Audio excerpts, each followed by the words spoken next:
یم بار پا گناہنو دا تمام جہان مولا استغفر اللہ استغفر اللہ بل درد جڑا نستستا پا در کوم جڑا د ژوند لار زموږ د نن ورځې د خپرونې موضوع بیا هم جنتي میرمن.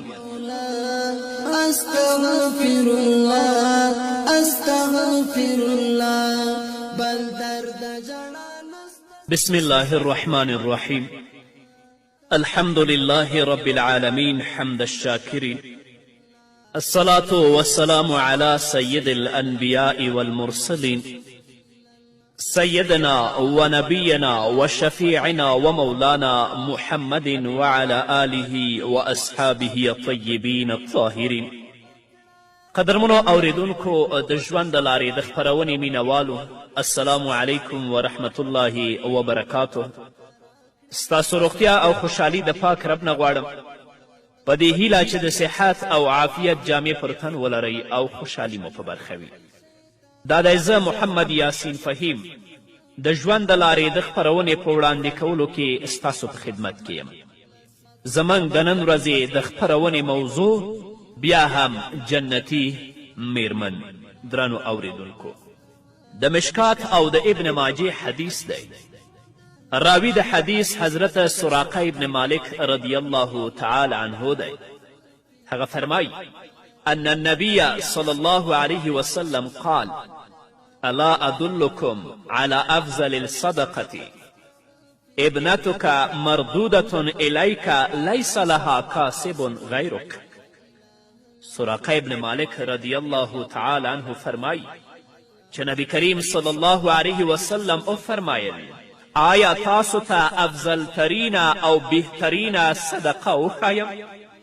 رسول الله صلی الله علیه وسلم ورخی هغه وایي ستا لور چې هم تا ته واپس شي، د هغې خاوند دې طلاقه کي ستا کور ته راشي، یا د هغې خاوند وفات شي ستا کور ته راشي او ستا نه علاوه د هغې بل څوک د ګټې نه وي، نو په دې باندې چې ته خرج کوې دا ستا لپاره بهترینه صدقه ده. خدای مه کړه که د یوې خور خاوند مړ کیږي یا یوې خور ته د هغې خاوند طلاق ورکوي او دا خور بیرته راځي خپل پلار کره، اوس چې پلار په خپلې دې کونډې لور باندې یا مطلقې لور باندې صدقه او خرج کوي، د دې نه بهترینه صدقه بله نشته. نو ځکه محمد رسول الله صلی الله علیه وسلم فرمایي الا ادلکم علی افضل الصدقه ابنتک مردوده الیک لیس لها کاسب غیرک. هغه خور چې پریشان حاله وي، غم ځپلې وي، د هغې څوک پوښتنه نه کوي، نو څوک چې په هغې باندې خرج کوي د دې نه بهترینه او غوره صدقه بله نشته. کومه خور چې طلاق ورکړی شي یا هغه کونډه شي، ښکاره خبره ده چې د هغې بیچاره به څوک پوښتنه کوي. په یو حدیث کې راځي نبی کریم صلی الله علیه وسلم فرمایی کم کس چې د مصیبت زده فریاد رسی کوي او د هغه مصیبت زده فریاد اوري، هغه دپاره الله رب العزت د مغفرت بهترینې درجې لیکي. چاته مصیبت رسیدلی، درد رسیدلی، غم رسیدلی، ته چې د هغه فریاد اوري او د هغه د ستونزو په حل کې هڅاند یې کوشش کوي، الله رب العزت به ستا لپاره د مغفرت او د بښنې بهترینې درجې ولیکي. او په دې کې شک نشته کمې خور ته چې طلاق ورکړی شي یا د هغې خاوند مړ شي، کونډه شي، د هغې نه به بله مصیبت ځپلې څوک وي په چا باندې چې په ظاهره کې بروڅه وه چې هغه خاوند و، هغه هم له منځه لاړ. نو اوس چې د دې کونډې یا د دې مطلقې فریاد څوک اوري، هغې سره مرسته کوي، هغه ته به الله رب العزت د مغفرت او د بښنې بهترینې درجې لیکي. نو درنو پلرو، خدای مه کړه که داسې یوه موقع راشي چې ستاسو یوې لور ته څوک طلاق ورکړي یا ستاسو لور کونډه شي، نو هغه تاسو خپل کور ته راولئ، هغې ته تاسو آرام ورکړئ، بیا د دې نه وروسته کله چې تاسو مصلحت ولیده هغه واده کړئ. او که د څه وجې نه د هغې کونډې او د هغې مطلقې واده ونه شي نو بیا هغې ته طعن او لعن مه وایئ، بلکې هغه په خپل کور کې تاسې د خیر او د برکت ذریعه وګڼئ، په هغې باندې صدقات وکړئ، خرچ وکړئ چې الله رب العزت تاسو ته د مغفرت او د بخښنې بهترینې درجې ولیکي، ځکه دا د الله رب العزت د طرف نه د خیرات یوه ذریعه ده او د عامو خیراتونو نه په دې کې ثواب زیات دی، دوچنده دی، ځکه چې هغه مصیبت ځپلې ده، هغې ته درد او غم رسېدلی، ته چې د هغې فریاد اورې الله رب العزت به تا ته بخښنه کوي او د مغفرت بهترینې درجې به درته لیکي. که خدای مکړه مور او پلار یې نه وي، یوې ښځې ته طلاق ورکړی شو یا کونډه شوه، مور و پلار یې نشته دی، نو دا ذمواري د دې خور د ورونو ده او ورونو لره پکار دي چې خپلې خور سره ښه سلوک وکړي، هغه خپل کور ته راولي او د خپلو اولادونو په شان باندې خپله خور وساتي. او که داسې وي چې ورونه یې هم نه وي نو بیا د دې خور او ورېرونو ته پکار ده چې خپله ترور او خپل عمه خپل کور ته راولي او خپل ځان سره یې ښه په خوشحالي سره وساتي، او خویندو او عمهګانو ته هم پکار دي چې د ورونو او ورېرونو سره برداشت نه کار واخلي، په کمه او زیات باندې صبر وکړي، په خندا او په خوشحالي باندې ژوند تیر کړي، د الله رب العزت عبادت دې وکړي تر څو رب العزت د دې نه راضي شي، او هغه څوک چې د دې ساتنه او پالنه کوي الله رب العزت هغو ته اجر ورکړي. همدارنګه امام بخاري رحمه الله په کتاب ادب المفرد کې د حضرت ابي ذر رضی الله تعالی عنه په روایت سره د نبی کریم صلی الله علیه وسلم یو حدیث را نقل کړی. عن ابي ذر قال قال النبي صلى الله عليه وسلم يا ابا ذر اذا طبخت مرقة اكسر ماء المرقة وتعاهد جيرانك او اقسم في جيرانك. حضرت ابو ذر رضی الله تعالی عنه فرمای چې محمد رسول الله صلی الله علیه وسلم ما ته وفرمیل ای ابو ذره کله چې ته په خپل کور کې شوروا پخوې نو اوبه پکې زیاتې واچوه، د خپلو ګاونډیانو او د خپلو همسایهګانو خبر اخله او په هغوی باندې تقسیموه. د محمد رسول الله صلی الله علیه وسلم په ګڼو احادیثو کې په دې باندې تاکید شوی چې تاسو خپلو ګاونډیانو سره او خپلو همسایهګانو سره ښه سلوک کوئ. حتی په یو حدیث کې نبی کریم صلی الله علیه وسلم 3 وارې فرمایي مؤمن نه دی، مؤمن نه دی، مؤمن نه دی هغه څوک چې د هغه ګاونډي د ده د ضرر نه په امن کې نه وي. خو په افسوس سره باید ووایم نن سبا ماحول د اسلامي تعلیماتو او د نبوي ارشاداتو نه بلکل په خلاف روان دی. که زموږ ګاونډی او زموږ همسایه امیر وي، طاقتور وي، پیسهداره وي، په ټولنه کې معزز وي، اگر که بې دینه او بې تقوا وي ټول د هغه قدر و عزت کوي، د هغه خبر اخلي. او که زموږ ګاونډ او زموږ همسایه لږ غریب وي، بیچاره بې طاقته وي، یا د دې علاقې نه وي، د بل ځای نه راغلی وي، دلته کور اړولی وي، ښه بادیانت هم وي، مسلمان هم وي، د هغه غریب پوښتنه څوک نه کوي. ښه سلوک خو پرېږده چې هغه بیچاره سره ظلم کوي او داسې قسم جملې او کلمات د خولې نه هغه ته راوباسي چې د الله رب العزت غضب او قهر ته دعوت ورکوي. څه به وکړئ؟ د ده څوک دی؟ الله پیدا کړی، الله راوستی، ستا د کور په خوا کې ده ته ځای ورکړی. که دا بیچاره څوک نه لري الله خو لري، هغه الله د ده محافظ او نگهبان دی. محمد رسول الله صلی الله علیه وسلم فرمایي چې تاسو خپل ګاونډي او خپل همسایه سره ښه سلوک کوئ. که تاسو په کور کې یو څه پوخ کړئ، هغه څیز چې روزانه یې نشئ پخولی، نو د هغه نه څه ناڅه خپلو همسایهګانو او خپلو ګاونډیانو ته هم لیږئ. خو څوک به د محمد رسول الله صلی الله علیه وسلم په دې ویناو باندې عمل وکړي؟ شته، ډیرې داسې کورنۍ شته دی چې د هغو چم او ګاونډ کې چې فقرا او مساکین پراته د هغو حال او احوال اخلي څه چې په خپلو کورونو کې پخوي هغه خپلو امسایګانو فقراو او مساکینو سره نیموي. اما داسې بدبخته بخیل او ظالمان هم شته چې کله خپله روژه ماتې ته یا ډوډۍ ته کیني قسمه قسمه خوراکونه او میوې به وي او د ده په چم او ګاونډ کې به داسې مساکین او فقیران پراته وي چې هغوی به د خوراک لپاره څه نه لري. دا کس به د آخرت په ورځ د الله په حضور کې درېږي او الله به ترې پوښتنه کوي. همدارنګه د مسلم او د مشکات حدیث دی. همدغه حدیث امام بخاری په کتاب ادب المفرد کې هم نقل کړی. راوي د حدیث حضرت ابي هریره رضی الله تعالی عنه دی.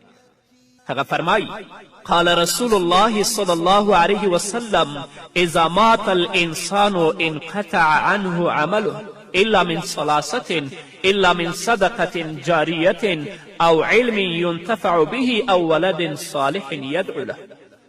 حضرت ابو هریره رضی الله تعالی عنه فرمایي چې نبی کریم صلی الله علیه وسلم وفرمایل کله چې انسان مړ شي نو عمل ختم شي مګر درې عملونه یې د مرګ نه پس هم جاري وي د دې ثواب به الله ورسوي.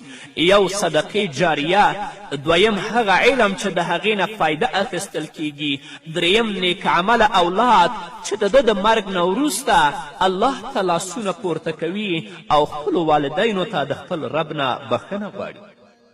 انسان چې کله مړ شي نو د عمل د بندېدو په وجه د ثواب سلسله هم بنده شي. لیکن صدقې جاریه هغه عمل دی چې د انسان د مرګ نه پس هم جاری وي او الله رب العزت به د ده د مرګ نه وروسته هغه ته هم ثواب رسوي. لکه یو څوک مدرسه جوړه کړي، په هغې کې طالبان قرآن وایي، د رسول الله احادیث وایي، نو چا چې جوړه کړې چې وفات شوی د قیامت ورځې پورې چې دلته نیک عمل کیږي الله رب العزت به د ثواب هغه مړي ته رسوي. چا جماعت جوړ کړی، هلته خلک راځي منځونه کوي، د قرآن تلاوت کیږي، تفسیر و حدیث پکې لوستل کیږي، د دې ټولو ثواب به الله رب العزت هغه متوفا ته رسوي چې دا جومات یې جوړ کړی. زموږ ځینې خویندو سره کافي مال لوی جایداد لري، باید چې هغه په خپل ژوند کې څه نه څه د الله رب العزت د رضا لپاره وقف کړي، د جومات او د مدرسې لپاره. که وقف نه کړي ستاسو نه به وروسته ستاسو داسې نااهله ورثو ته پاتې شي چې هغوی به پرې فساد کوي او تاسو ته به الله په قبر کې عذاب درکوي. ځکه د مرګ نه وروسته کله چې عمل ختم شي نو د صدقې جاریې ثواب به الله رب العزت تا ته په قبر کې درکوي. شته داسې دوستان شته، زه پیژنم، همیشه ما سره په رابطه کې دي چې مدرسې یې جوړې کړي دي، جماعتونه یې جوړ کړي دي، مدرسو سره علماو سره او حفاظو سره مرستې کوي. الله رب العزت به د همدغو صدقاتو ثواب دوی ته د دوی په ژوند کې ورکوي او د دوی د مرګ نه به وروسته هم الله رب العزت دا ثواب دوی ته رسوي.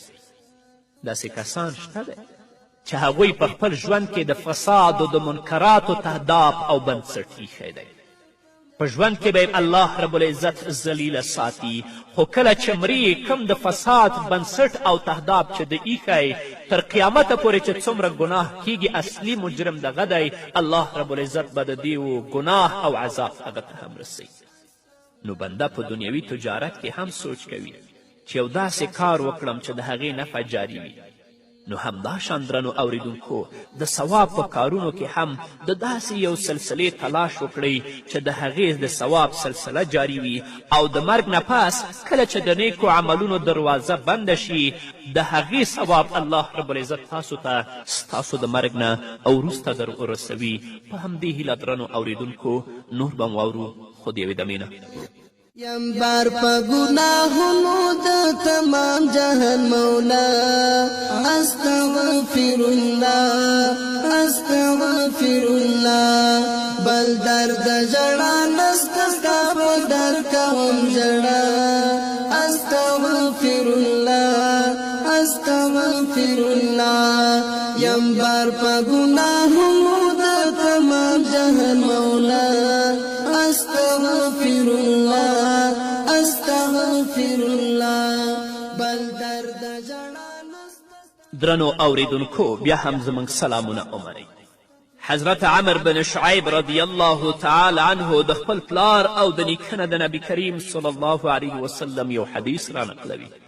عن عمرو بن شعيب عن أبيه عن جده عن النبي صلى الله عليه وسلم قال: إذا تصدقت المرأة من بيت زوجها كان لها أجرها ولزوجها مثل ذلك لا ينقص كل واحد منهما من أجر صاحبه شيئا له بما كسب ولها بما أنفقت. حضرت عمر بن شعيب د خپل پلار نه او پلار د عمر د نیکه نه روایت کوي چې محمد رسول الله صلی الله علیه وسلم وفرمیل: کله چې یوه ښځه د خپل خاوند د کور نه صدقه ورکړي نو د هغې دپاره او د هغې د خاوند دپاره د دې صدقې اجر دی او په دوی کې هر یو د بل ملګري ثواب کې کمی نه راولي.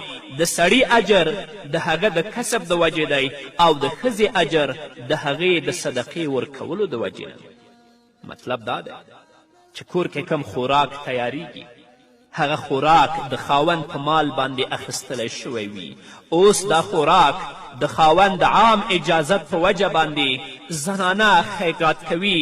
یو فقیر او یو سائل راځي د دې دروازې ته درېږي، څه اوړه یا څه ډوډۍ یا څه ترکاري هغه ته لیږي، نو الله رب العزت به دې خور ته هم ثواب ورکوي او الله رب العزت به د دې خاوند ته هم ثواب ورکوي.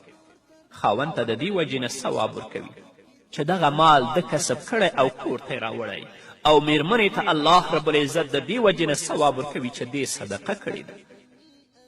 نبی کریم صلی الله علیه وسلم فرمایي چې ښځې یو خوراک تیار کړی وي، د هغې په صدقه کولو باندې خاوند راضي وي، په داسې صدقې باندې به ښځې او خاوند دواړو ته الله رب العزت جدا جدا اجر ورکوي. دا سوچ دې نه کوي چې ثواب به صرف الله رب العزت ښځې ته ورکوي یا به ثواب الله رب العزت صرف سړي ته ورکوي. نه، الله رب العزت به ثواب هم میرمنې ته ورکوي او هم به د دې خاوند ته ورکوي. خو الله رب العزت دې دا همت د صدقې زموږ په ورونو او په خویندو کې پیدا کړي. بخل دې الله د دوی د زړونو نه وباسي. یو ورځ یو مسافر راځي په مسجد نبوي کې محمد رسول الله صلی الله علیه وسلم ته درېږي. فرمایي: یا رسول الله، زه ستا میلمه یم، وږی یم، څه مې نه دي خوړلي، ما ته د خوراک څه راکړه چې ویې خورم. رسول الله صلی الله علیه وسلم سره څه په کور کې نشته چې دې میلمه ته یې ورکړي. نو نبی کریم صلی الله علیه وسلم فرمایي: څوک به نن شپه زما د میلمه میلمستیا وکړي چې الله رب العزت د آخرت په ورځ په جنت کې د هغه میلمستیا وکړي. یو صحابي په نامه د حضرت ابو طلحه انصاري رضی الله تعالی عنه راپورته کیږي. نبی کریم صلی الله علیه وسلم ته فرمایي: ای د الله رسوله، ستا د میلمه میلمستیا زه کوم، زه ځان سره کور ته بیایم. خو ابو طلحه انصاري رضی الله تعالی عنه مخکې د دې نه چې دا میلمه ځان سره کور ته بوځي راځي خپلې میرمنې ته وایي: آیا په کور کې څه د خوراک لپاره شته؟ هغه میرمن ورته وایي: دومره څیز دی چې ما خپلو اولادونو لپاره پوخ کړی دی. خاوند ورته وایي چې ما د محمد رسول الله میلمه کور ته راوستی. نو هغه بادیانته او سخي ښځه خپل خاوند ته وایي چې زه به خپل اولادونه وږي ویده کړم، ته د محمد رسول الله میلمه راوله او دا خوراک به زه درته په کاسه کې واچوم، د هغه تر مخه کېده. خو کله چې دا خوراک د هغه تر مخه ږدې، کم شم یا کومه رڼا چې تا بله کړې هغه مړه کړه، لاس کاسې ته وړه، خو څه مه پورته کوه، پرېږده چې د محمد رسول الله صلی الله علیه وسلم میلمه موړ شي. وګورئ د دې ښځې دیانت ته، وګورئ د دې خور همت ته، وګورئ د دې خور سخاوت ته. ابو طلحه انصاري رضی الله تعالی عنه د نبی کریم صلی الله علیه وسلم هغه میلمه راولي کور ته. نو د ابو طلحه انصاري میرمن هغه څه چې پخ کړي ابو طلحه ته ورکوي چې ویسه د هغه تر مخه کېده، ته لاس کاسې ته وړه، هغه به دا ګمان کوي چې خوراک کوي، خو ته څه مه خوره، پرېږده چې د محمد رسول الله میلمه موړ شي. ځان هم وږی پرېږدي، خاوند هم وږی پرېږدي، خپل اولادونه هم وږي پرېږدي، خو د محمد رسول الله میلمه وږی نه پرېږدي. ابو طلحه انصاري رضی الله تعالی عنه همداسې کوي. ابو طلحه انصاري خوري خو د کاسې نه څه نه کمیږي، میرمنې خوري خو د کاسې نه څه نه ختمیږي، اولادونه یې خوري د کاسې نه څه نه ختمیږي. دا ټول د محمد رسول الله دعا ده او برکت دی. دا د سخاوت او د صدقې برکت دی. کله چې سهار ابو طلحه انصاري مسجد نبوي ته راځي، محمد رسول الله صلی الله علیه وسلم ورته فرمایي ای ابو طلحه کم کار چې تا او ستا میرمنې وکړه، ستاسو په کار باندې الله وخندلې، یعنی الله درنه راضي شو. نو خورې ستا دروازې ته چې یو فقیر یو مسکین ریږي، یا یوه مسکینه او فقیره او بېوزله راځي، څه درنه غواړي د خپل د خاوند کور کې چې څه لرې، د خاوند په اجازت باندې چې یو وارې تا ته اجازت کړی، نو مې منع کوه. د الله رب العزت د رضا په خاطر باندې هغې مسکین او فقیر ته یو څه ورکړه، هغې مسکینې او فقیرې ته یو څه ورکړه چې الله رب العزت درنه راضي شي. الله به ستا په مال او ستا په اولاد کې برکت واچوي.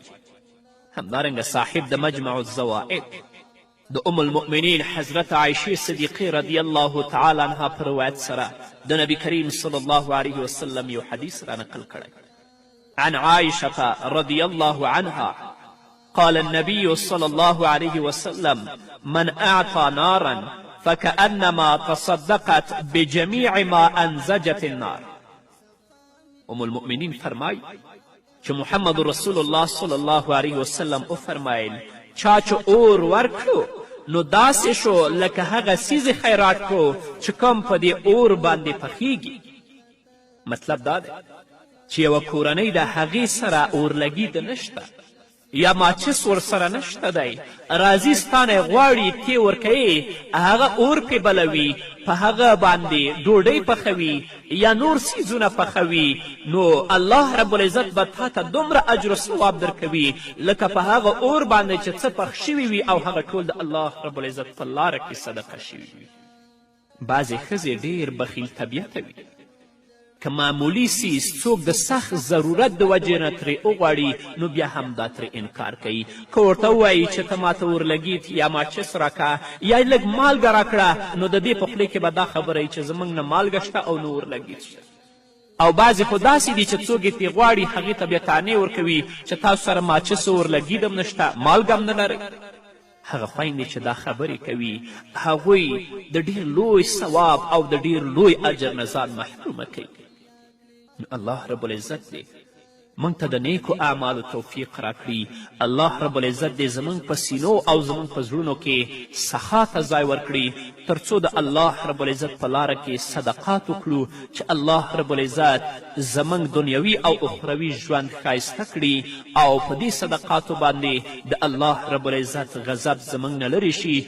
الله مو د آفتونو او د مصیبتونو نه وساتي. په همدې هیله درنو اوریدونکو دا وه زموږ د نن ورځې خپرونه چې ستاسو درانه حضور ته وړاندې شوه. تر بلې خپرونې پورې چې زه بیا هم ستاسو درانه حضور ته راځم، تاسو ټول په لوی او بخښونکي الله سپارم. پاتې ژوند مو نیکمرغه، ښاد، بریالي او کامیاب اوسئ. استغفر الله استغفر الله لا اله الا الله لا اله الا الله لا اله الا الله لا اله الا الله.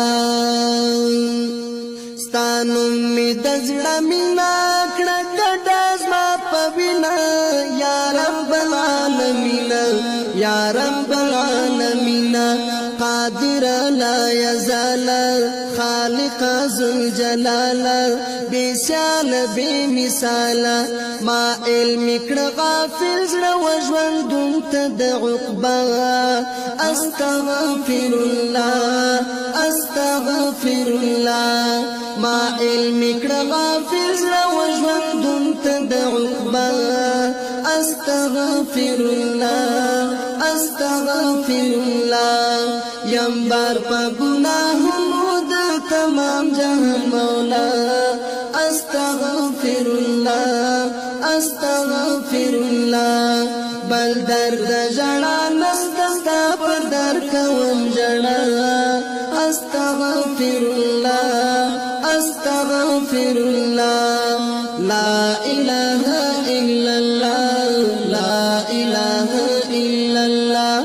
لا إله إلا الله لا إله إلا الله غفور رحيم رحمان عظيم كريم منان قهار غفار حنان قهار غفار حنان امان راکړه جنت کی توفیق د دین خدمت کی داخل مک رحمت کی عاجز احمدی نکړه شرم سار په حشرګاه استغفر الله استغفر الله عاجز احمدی نکړه شرم سار په حشرګاه استغفر الله استغفر الله یم بار په ګناهونو د تمام جهان